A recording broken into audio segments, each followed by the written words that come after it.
This week, I'm going to be talking about the compound located in Palm Bay, Florida. I'll be answering three main questions. What is it? Where is it? And why do people go there? My name's Alexandra, and I'm a local realtor down on Florida's Space Coast.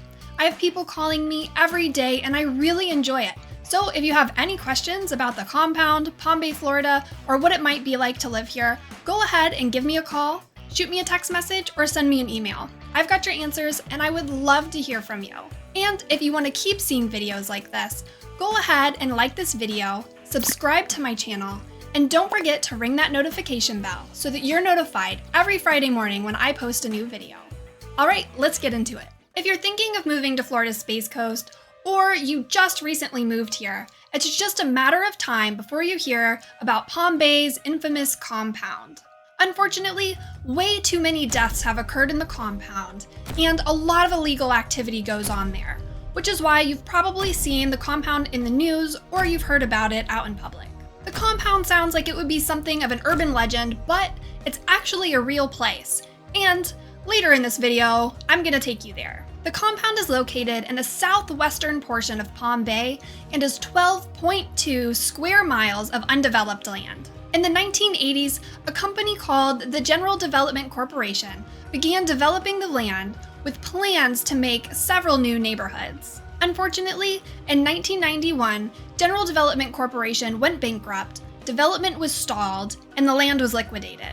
One of the rumors I often hear is that General Development Corporation filed for bankruptcy after finding toxic chemicals in all of the land and they could no longer develop on it. That is very far from the truth. The truth of the matter is that General Development Corporation filed for bankruptcy very shortly after pleading guilty to charges of fraud in its sales practices.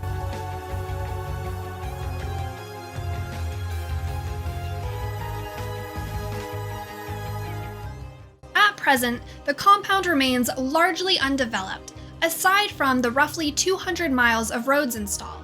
The land is mostly privately owned and zoned for residential use, and only 235 acres are city-owned. So what do people do in the compound? They go drifting, drag racing, off-roading, four-wheeling, dirt biking. Some people go camping there. Others use it as a shooting range. But before you load up your four-wheeler in the back of your truck, do note that all of the land, because it is private land, you're actually considered to be trespassing when you're on it. You are allowed to drive on the city roads because anybody is allowed on a city road, but it is actually illegal to use the place for recreational activities because it's not a recreation area. There are also lots of stories of hauntings and paranormal experiences taking place at the compound. Some people talk about seeing dark, shadowy figures or headlights that are driving towards them and suddenly disappear.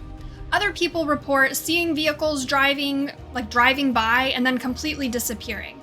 I don't know about all that, but let's go check it out. So when we got there, the first thing that we saw were a bunch of no dumping signs. And past that, it was just roads and roads for miles. I expected it to maybe be a little bit eerie based off of some of the other videos that I have watched, but it was actually really, really beautiful.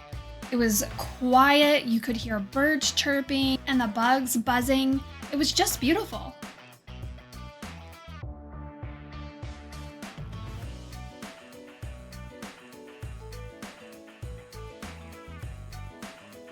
Initially, there wasn't a whole lot to see, but we did notice as we started driving in areas where there was more foliage and tree cover where you couldn't really see, the next street over because the bushes and trees were over your head, that more shenanigans appeared to go on in those areas.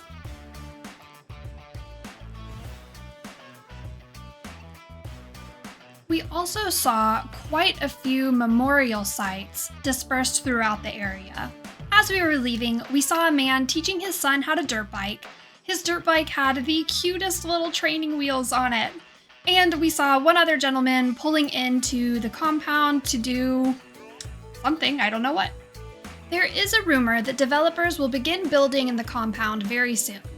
Currently, there are no plans to revisit the concept of a large-scale General Development Corporation-style development at the site.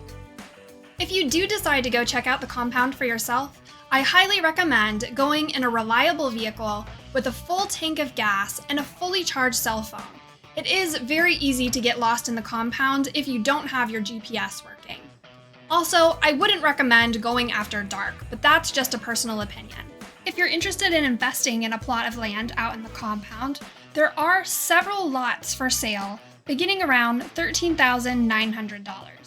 If you're interested in one of those, let me know and I can send you more information. If you found this video helpful, go ahead and hit that subscribe button for me. Thanks for watching. Bye!